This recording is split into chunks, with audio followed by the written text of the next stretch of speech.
For the second week running, they came to make a point, supporters of the now proscribed terror group Palestine Action, hoping that through sheer numbers they might render the government's crackdown unenforceable. We've seen a dozen arrests already, and police are carrying the last few protesters out now into vans.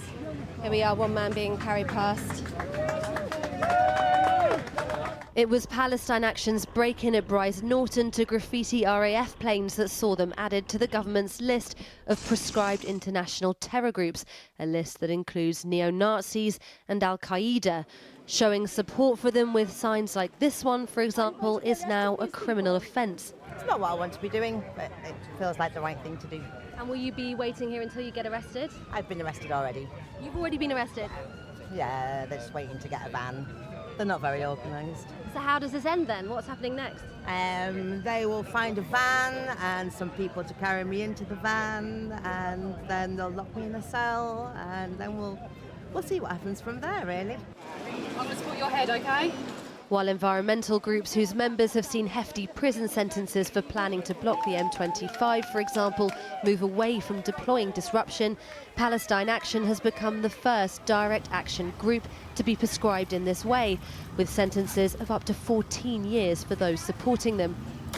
The Home Secretary said the group's methods had become more aggressive, with its members demonstrating a willingness to use violence. Have you got my bag? Yes, I have. Oh, good. There are ongoing cases related to Palestine Action over incidents at arms companies that the group says are selling military equipment or arms to Israel. But observers in Parliament Square in London today were scared about what criminalising support for the group meant for what they might be allowed to say.